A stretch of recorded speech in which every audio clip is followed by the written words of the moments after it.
Hello, my name is Victoria Waldron. I'm the Education Assistant at the Albany Institute of History and Art, and I am a graduate of the State University, New York at Albany in Archives and Records Management. I'm Jodi Boyle. I'm the Supervisory Archivist at the Emmy Grenander Department of Special Collections and Archives at the University at Albany. So who was Mike? Her given name was Vera Michelson, and she was born in 1945 in Massachusetts. She moved to the Capital District area for school and remained here. She was a local community activist up until her death in 2018. She was best known for her community activism, especially her work with the Capital District Coalition Against Apartheid and Racism, also known as CDCAR. She worked with that group in the 1980s and 90s. When apartheid ended, she shifted her focus to local issues. She helped found groups like Roots, which assists formerly incarcerated individuals with re-entering society, as well as Urban Grief and SNUG. They address violence, especially gun violence, criminal justice reform, and police brutality problems. In all of her work, Mike challenged institutional racism.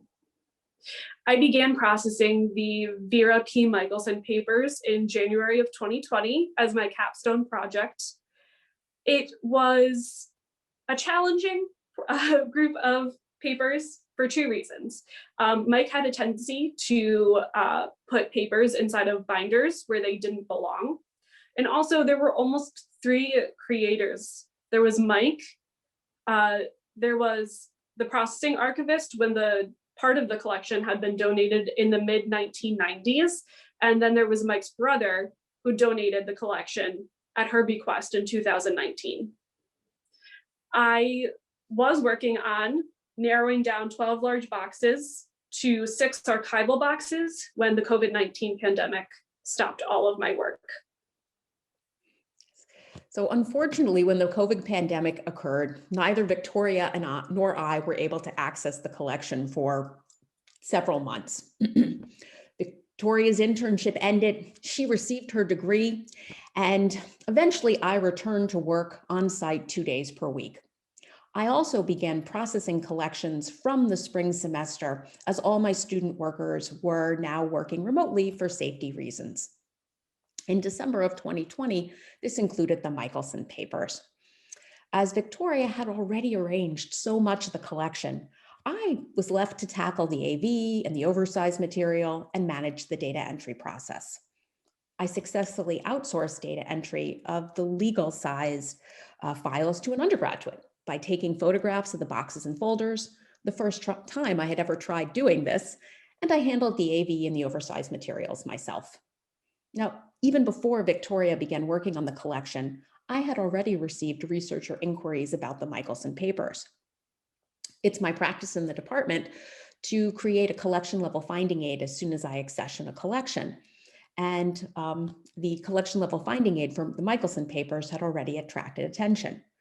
And even while the collection sat partially processed, I was still receiving researcher inquiries during the summer and fall of 2020. So that underscored the need to me that patron interest remained high, and I really needed to finish processing the collection quite soon.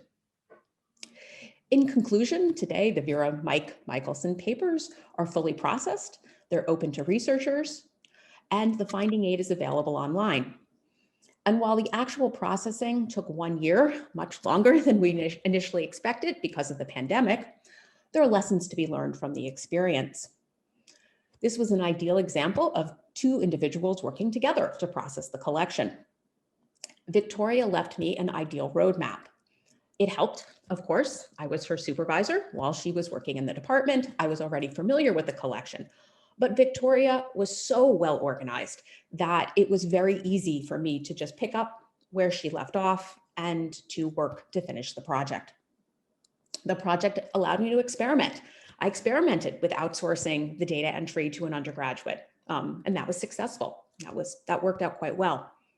And finally, Mike's activism, which is very evident in this collection, it still resonates today. Thank you.